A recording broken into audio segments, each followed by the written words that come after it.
ప్రభుత్వ జూనియర్ కళాశాల నిర్మాణంలో అద్భుతాన్ని ఆవిష్కరించబోతున్నామని ఎమ్మెల్యే వీరపల్లి శంకర్ అన్నారు. రంగారెడ్డి జిల్లా షాద్ నగర్ పట్టణంలో దాతల సహకారంతో నిర్మాణం చేపడుతున్న ప్రభుత్వ జూనియర్ కళాశాల ముఖద్వారం పనులను ఆయన ప్రారంభించారు.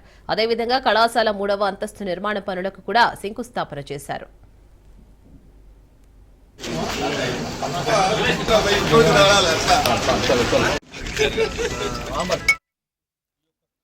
నిర్మాణం ఎక్కడ కూడా ఇబ్బంది లేకుండా యుద్ధ ప్రాతిపదికంగా ఈ నిర్మాణం జరుగుతూ ఉంది. ముఖ్యంగా 2వ స్లాబ్ కూడా పడతా ఉంది. ఇలా ఈ యొక్క ముఖదారం కాలేజ్కు మెయిన్ డోర్ పెట్టడం స్థితి ఈరోజు బాగుందని చెప్తే పూజారులు చెప్పి యొక్క కార్యక్రమం చేపట్టడం, ఏదేమైనా దాతలకు ఇక్కడ నిర్మాణంలో శ్రద్ధ చేస్తున్న ఇందులో పాల్గొంటున్న ప్రతి ఒక్క సోదరులకు, అందరికీ మేధావులకు, పెద్దలకు, సోదరులకు అందరికీ ధన్యవాదాలు.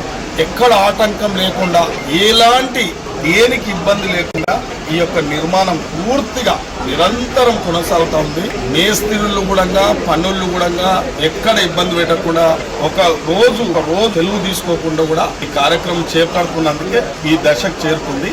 3వ స్లాబ్ కూడా ఒక నెల రోజులలో పడతా ఉంది. ఇలా చాలా ఆనందం. ప్రతి ఒక్కరు కూడా నేను కళాశాలను అత్యాధునిక సదుపాయాలతో ఎక్కడా లేని విధంగా నిర్మించనున్నట్లు తెలిపారు ఎమ్మెల్యే వీరపల్లి శంకర్.